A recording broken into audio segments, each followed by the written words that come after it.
ഒരു കഥ കേൾക്കാം. കാക്കയുടെയും കുരുവിയുടെയും കഥ. ഒരിക്കൽ ഒരു കുരുവി കുളിക്കാനായി കുളത്തിൽ പോയി. അങ്ങനെ കുളിച്ചുകൊണ്ടിരിക്കുമ്പോൾ കുളത്തിലൊന്നും മുങ്ങിയപ്പോൾ കുരുവിക്ക് എന്തോ കിട്ടി കുളത്തിൻ്റെ അടിയിൽ നിന്ന്. അതെന്തായെന്നറിയോ? ഒരു സ്വർണ്ണക്കെട്ട. കുരുവിക്ക് ഭയങ്കര സന്തോഷമായി. അങ്ങനെ ആ സ്വർണ്ണക്കെട്ട കൊണ്ട് കുരുവി നല്ല ഭംഗിയുള്ളൊരു വീടുണ്ടാക്കി. ഇത് ഒരു കാക്ക കാണുന്നുണ്ടായിരുന്നു. കാക്കയ്ക്ക് വലിയ അസൂയയായി. കാക്ക എന്ത് ചെയ്തു? കുരുവി കുളിച്ച് അതേ കുളത്തിലേക്ക് പോയി. അവിടെ ചെന്ന് കാക്ക ഒരു ഇഷ്ടമൊന്നുമില്ലാതെ എങ്ങനെയൊന്ന് മുങ്ങി. അങ്ങനെ കയ്യിലെന്തോ കിട്ടി. നോക്കിയപ്പോൾ എന്താ? ഒരു ചെളിക്കട്ട. കാക്ക എന്ത് ചെയ്തു? ആ ചെളിക്കട്ട കൊണ്ട് യാതൊരു ഭംഗിയില്ലാത്ത ഒരു വീടുണ്ടാക്കി. അങ്ങനെ പോയിരിക്കുന്ന സമയത്ത് വലിയൊരു കാറ്റും മഴയും വന്നു. കാറ്റും മഴയും വന്നപ്പോൾ കുരുവി എന്ത് ചെയ്തു? കുരുവിയുടെ വീട് സ്വർണ്ണം കൊണ്ടൊക്കെ ഉണ്ടാക്കിയ നല്ല വീടാണല്ലോ. വേഗം വാതിലൊക്കെ കുറ്റിയിട്ട് അടച്ച് കുരുവി കുട്ടികളോടൊക്കെ അവിടെ ഇരുത്തി അങ്ങനെ സുരക്ഷിതമായിട്ടിരുന്നു. കാക്ക എന്ത് ചെയ്തു? അവിടെ ഇവിടെ എല്ലാം പറന്ന് അലഞ്ഞ് തിരിഞ്ഞൊക്കെ വന്നു നോക്കിയപ്പോൾ ഈ മഴയത്ത് കാക്കയുടെ ആ ചെളി കൊണ്ടുണ്ടാക്കിയ വീടെല്ലാം അലിഞ്ഞു പോയി. കാക്കയ്ക്കാണെങ്കിലോ നല്ല തണുപ്പും മഴയും കാറ്റും. എവിടെ ചെന്ന് താമസിക്കും? അപ്പോഴാണ് കാക്കയുടെ സുഹൃത്തായ കുരുവിയുടെ കാര്യം ഓർമ്മ വന്നത്. അങ്ങനെ കാക്ക കുരുവിയുടെ വീട്ടിൽ ചെന്നു. വാതിൽ മുട്ടി. കുരുവി കുരുവി വാതിൽ തുറ, വാതിൽ തുറ, കാറ്റടിക്കണ തൂവാലടിക്കണ കുരുവി കുരുവി വാതിൽ തുറ, വാതിൽ തുറ. കുരുവിക്ക് മനസ്സിലായി കാക്കയെ വന്നേക്കണം എന്നുള്ളത്. കാക്ക അത്ര നല്ല സ്വഭാവമുള്ള ആളൊന്നുമല്ല. അപ്പോൾ അതുകൊണ്ട് കുരുവി പറഞ്ഞു, കാക്കേ, ഞാൻ എൻ്റെ കുട്ടികൾക്ക് ഭക്ഷണം കൊടുക്കുകയാണ്, ഒന്ന് വെയിറ്റ് ചെയ്യൂ, ഞാനിപ്പോൾ തുറക്കാം. കാക്കയ്ക്കുണ്ടോ വല്ല മര്യാദ? കുറച്ച് കഴിഞ്ഞപ്പോൾ വീണ്ടും വാതിൽ മുട്ടി. കുരുവി കുരുവി വാതിൽ തുറ, വാതിൽ തുറ, കാറ്റടിക്കണ തൂവാലടിക്കണ, അയ്യോ വാതിൽ തുറ, വാതിൽ തുറ. കുരുവിക്ക് അങ്ങ് ദേഷ്യം വന്നു. എൻ്റെ കാക്ക എൻ്റെ മക്കളൊന്ന് ഉറങ്ങട്ടെ, ഞാൻ അവരെ ഉറക്കുകയാണ്. പിന്നെ കുറച്ച് നേരം കഴിഞ്ഞപ്പോൾ വീണ്ടും തുടങ്ങി. കുരുവി കുരുവി വാതിൽ തുറ, വാതിൽ തുറ. ഓഹ്, എന്താ കാക്ക ഇങ്ങനെ ആയാൽ? കുരുവി ചെന്ന് വാതിൽ തുറന്നു. വാതിൽ തുറന്നപ്പോൾ എന്താ? കാക്ക ഇങ്ങനെ കിടുകിടാ വിറയ്ക്കുക, മഴയും കാറ്റൊക്കെ കൊണ്ടിട്ടേ. അപ്പോൾ കുരുവിക്ക് പാവം തോന്നി. ആ, വരൂ വരൂ വരൂ, അകത്തേക്ക് കയറിയിരിക്കൂ. കയറി നിന്നു. എന്ത് പറ്റി കാക്കേ? വീടൊക്കെ കാറ്റത്തൊക്കെ നശിച്ചു, അലിഞ്ഞു പോയി.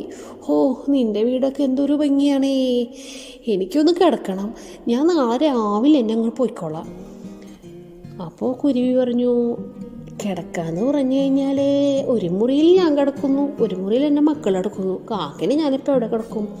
ആ, എൻ്റെ ആട്ടുകല്ലിൽ വെച്ചൊരു മുറിയുണ്ട്, അവിടെ കിടന്നോ. അയ്യോ കുരുവി, നീ എന്ത് വർത്താനാ പറയണത്? ആട്ടുകല്ലുള്ള മുറിയിൽ കിടന്നാൽ ഞാൻ അരഞ്ഞു പോവും. പിന്നെ ഇപ്പം എവിടെ കിടക്കുക? പിന്നുള്ളൊരു മുറി എന്ന് പറയുന്നത് പിന്നെ പലഹാരങ്ങളൊക്കെ വെച്ചിട്ടുള്ളൊരു മുറിയുണ്ട്, അവിടെ കിടക്കുമോ? ആ, കാക്കയ്ക്ക് അതങ്ങോട്ട് കേട്ടപ്പോൾ സന്തോഷമായി. പലഹാരമുള്ള മുറിയിൽ ഞാൻ കിടക്കാം, എനിക്ക് ഭയങ്കര ഇഷ്ടമാണ് അവിടെ കിടക്കാൻ, ഞാൻ അവിടെ കിടന്നോളാം കുരുവി. അങ്ങനെ കുരുവി കാക്കയ്ക്ക് കിടക്കാനായി പലഹാരമുറി തുറന്നു കൊടുത്തു. കാക്കയ്ക്ക് ഒരു പായും തലാണയൊക്കെ കൊടുത്തു. ഒരു അതിഥിയല്ലേ കാക്ക. അങ്ങനെ കുറേ രാത്രിയായപ്പോൾ ഒരു ശബ്ദം. കുരുവി ചോദിച്ചു, എന്താ കാക്കയെ ഒരു ഒച്ച? ആ, അതൊന്നുമില്ല, ഞാൻ ഇന്ന് രാവിലെ ഒരു കല്യാണത്തിന് പോയിരുന്നു, അവിടെ നിന്ന് എനിക്ക് കുറച്ച് വെത്തിലടക്കം കിട്ടി, അതിരുന്ന് കഴിക്കേ. ആ ആ, ശബ്ദമൊന്നും ഉണ്ടാക്കല്ലേ, എൻ്റെ മക്കളൊക്കെ കിടന്നുറങ്ങുക. കാക്ക എന്താ ചെയ്തെന്നറിയോ?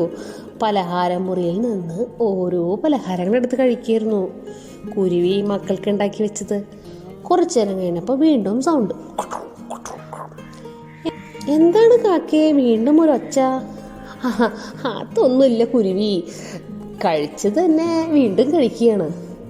കാക്കയെ ഒന്നും മിണ്ടാതെ കിടന്നുറങ്ങുമോ, എൻ്റെ മക്കളൊക്കെ എണിച്ചാൽ വലിയ ബുദ്ധിമുട്ടാണ്. അങ്ങനെ പറഞ്ഞ് കുരുവിയും മക്കളൊക്കെ കിടന്നുറങ്ങി.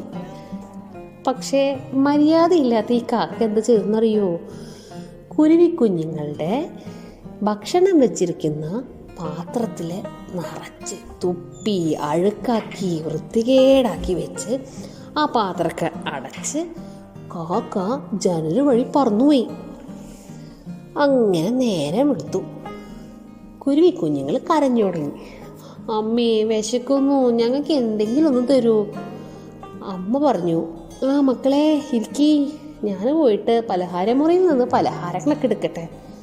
കുരുവി ചെന്ന് പലഹാരം വെച്ചിരിക്കുന്ന പാത്രത്തിൽ കൈയിട്ട് നോക്കിയപ്പോൾ എന്താ, അയ്യേ, കാക്ക തുപ്പി വൃത്തികേടായിട്ടിരിക്കുന്ന നല്ല സാധനം അതിൻ്റെ അകത്തുണ്ട്. ഷോ, ഈ കള്ളക്കാക്ക, ഈ കാക്കനെ ഞാൻ വെറുതെ വിടില്ല. കുരുവിക്കങ്ങ് ദേഷ്യം വന്നു. അങ്ങനെ കുരുവി എന്ത് ചെയ്തു, കാക്കനെ അന്വേഷിച്ച് യാത്രയായി. എല്ലാ കാടും മലയും കുന്നും കിണറും എല്ലാതും താണ്ടിപ്പോയപ്പോൾ ഇരിക്കുന്ന കാക്ക ഒരു മരക്കൊമ്പില്. കുരുവി വലിയ സ്നേഹമൊക്കെ നടിച്ചിട്ട് കാക്കയുടെ അടുത്തേക്ക് പോയി. കാക്ക കുരുവിയെ കണ്ടപ്പോൾ ശ്രദ്ധിക്കാത്ത മട്ടിൽ വെറുതെ ഒന്ന് ആകാശം നോക്കിയിരുന്നു. കുരുവി കാക്കയോട് ചോദിച്ചു, അതെന്താ കാക്കേ ഒരു വാക്ക് പോലും പറയാതെ പോയത്? നിനക്ക് ഞാൻ വേണ്ടി രാവിലെ തന്നെ അടുപ്പത്ത് പായസമൊക്കെ വെച്ചിട്ട് കാത്തിരിക്കുകയായിരുന്നു, എന്ത് നീ ഇങ്ങനെ പറയാതെ പോയി? പായസം എന്ന് കേട്ടപ്പോഴത്തേനും കാക്കയ്ക്ക് കുത്തിയായി, വയന്നൊക്കെ ഇങ്ങനെ വെള്ളം വന്നു തുടങ്ങി.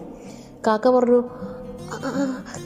അത് പിന്നെ എനിക്ക് തിരക്കിൽ ഞാനങ്ങോട്ട് പറഞ്ഞു വന്നതാ, നീ പായസമൊക്കെ ഉണ്ടാക്കിയിട്ടുണ്ടല്ലോ. അപ്പോൾ കുരുവി പറഞ്ഞു, എന്താ സംശയം, എൻ്റെ കൂടെ വരൂ. അങ്ങനെ മരക്കൊമ്പിൽ നിന്ന് താഴെ ഇറങ്ങി വന്ന കാക്കയുടെ കൈ കടന്നു പിടിച്ചു. എൻ്റെ കൈ പിടിച്ചു നടന്നോളൂ. അങ്ങനെ ഇവർ രണ്ടുപേരും കൂടി തിരിച്ച് വീട്ടിലെത്തി. കാക്കയ്ക്ക് അങ്ങോട്ട് കൊത്തി സഹിക്കാൻ വയ്യ. എവിടെ പായസം, എവിടെ പായസം? കുരുവി അടുപ്പത്ത് വലിയൊരു കലത്തിൽ നല്ല വെള്ളമൊക്കെ ഇട്ട് തിളപ്പിച്ച് വെച്ചിട്ടുണ്ടായിരുന്നു. കുരുവി കാക്കേനെ കൊടുക്കാൻ വേണ്ടി ചെയ്തതാണ് കേട്ടോ.